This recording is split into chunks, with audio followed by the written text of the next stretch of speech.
Yesterday, 81-year-old Senate Majority Leader Mitch McConnell stepped before the podium, and this is what happened.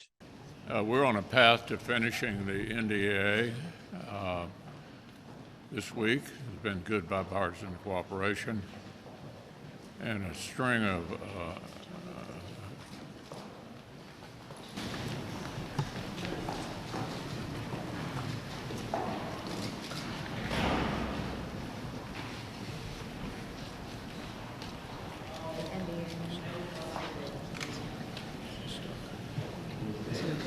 Wait a minute.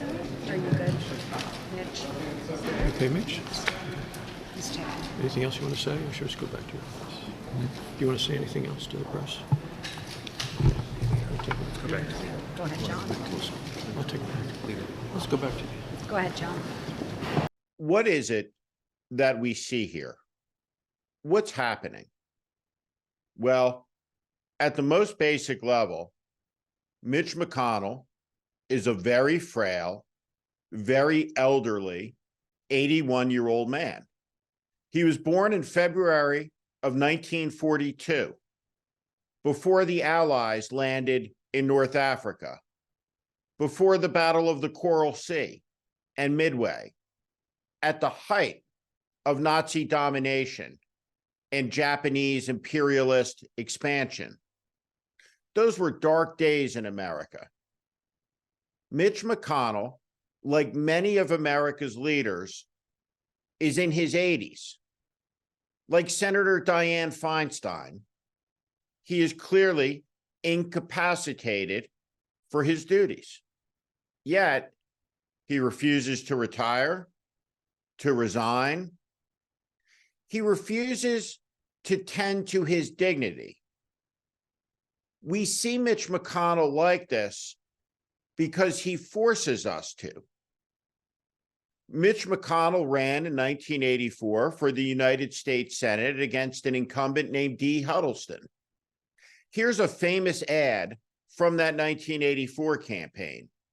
It seems Senator Huddleston was making a lot of money as a side hustle giving speeches.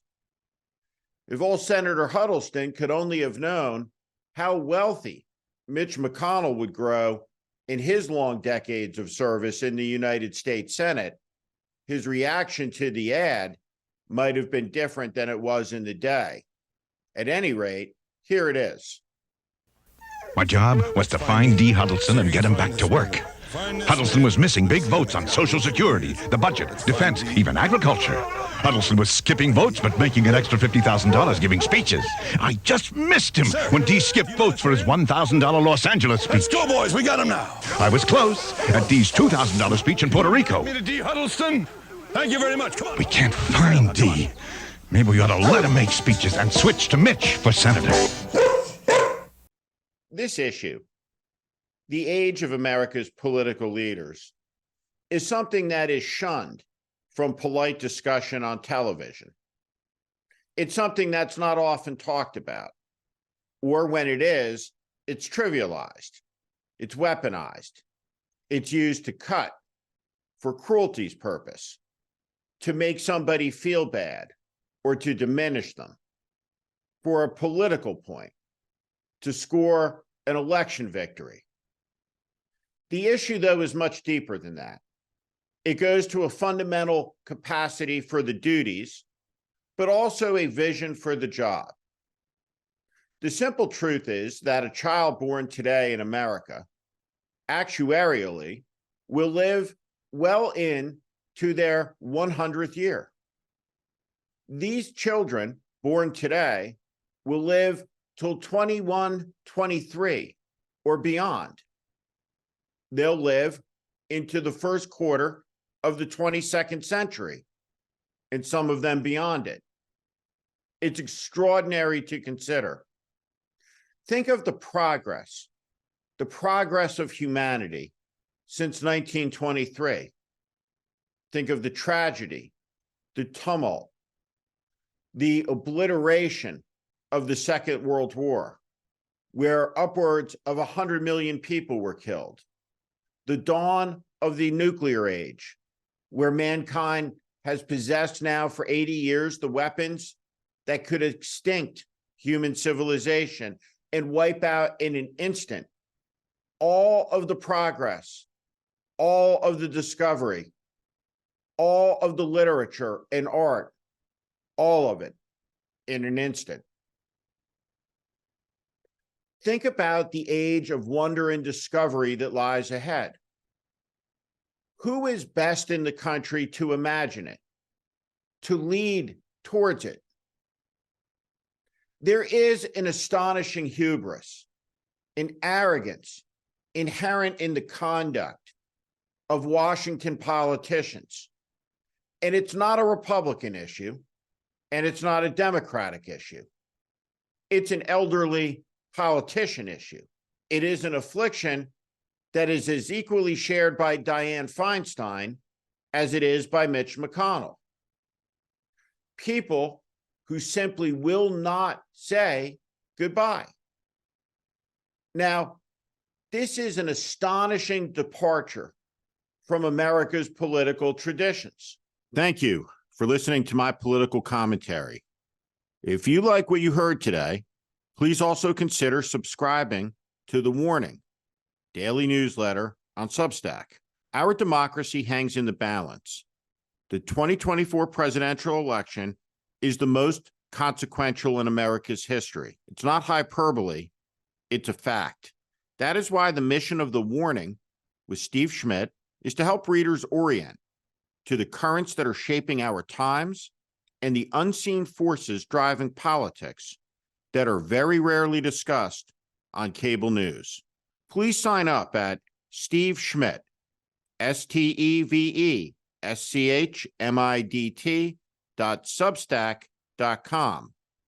Again, steveschmidt.substack.com, or at the link in the show notes section below. Thank you to each and every one of you for listening and watching.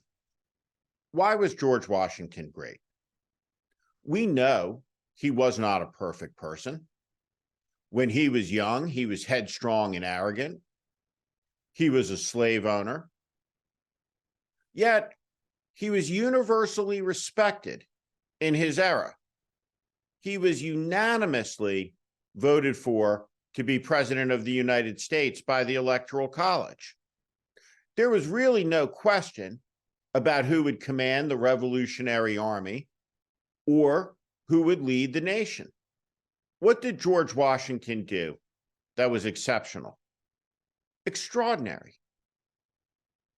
Time and time again, when power was his for the taking, when George Washington could have been a military dictator, an emperor, or a king, what did he do? He walked away from power. His adversary, King George III, was astonished by this. He said, when he asked and was told that Washington would go home to his farm in Virginia, George III said that would make Washington the greatest man of that or any age. He walked away from power, setting the stage for a tradition.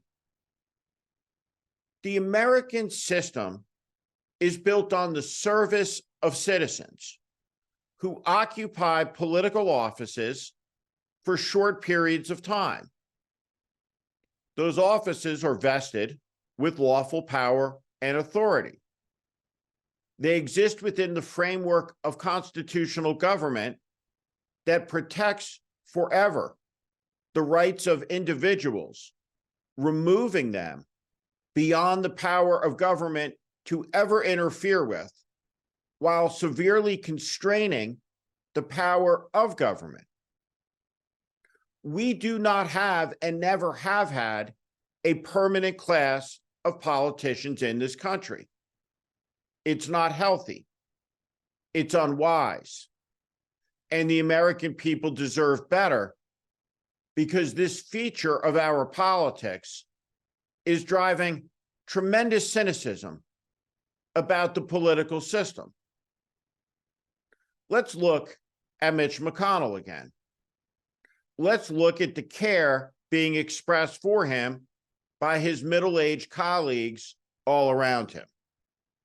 The important thing to understand about the McConnell incident is, one, it's severe. We all saw what happened. Mitch McConnell is saying he's fine. Many of us have dads who, after an episode like that, might respond precisely like Mitch McConnell did. I'm fine. Basically code for leave me alone. I'm going to get on with my day. But unfortunately, or fortunately, depending on how you look at the world, Mitch McConnell is not the national dad. He's the Senate Majority Leader, and he's 81 years old. And he froze like a deer in the proverbial headlights. And the reason that happened was a medical reason. It could be as simple as dehydration, or it could be something much more severe. Who knows? The point is, all around the United States Senate, we are led by elderly people, and their frailty, their weakness, and in Mitch McConnell's case, his decrepitude is showing severely. Youth is an important and potent force of energy in a nation. We need in America the vision to see things differently, to look ahead with optimism. Optimism is not happiness, nor is it a conviction that things will turn out without hardship. What optimism suggests is that after a lifetime of struggle, things can be better. That no matter what sadness, what grief, whatever hardship comes, that you will persevere.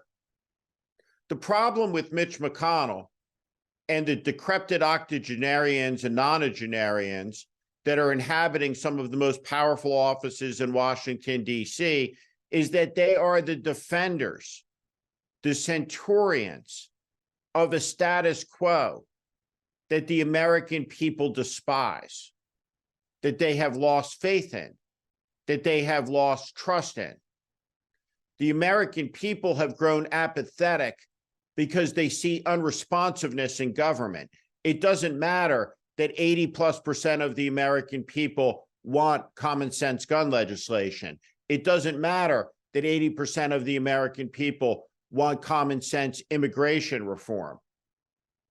The unresponsiveness of America's political classes and out of touch business elites and out of touch media mandarins has produced the field and the conditions on which a demagogue can rise. And we all know who that demagogue is. It's this man, Donald Trump, who at 78, compared to Mitch McConnell, looks fit, healthy, and ready for battle. Thank you for watching. Make sure you subscribe to our channel so you never miss a video. Also, for more content just like this, please consider joining our Warning Premium community. You can find out more in the description below.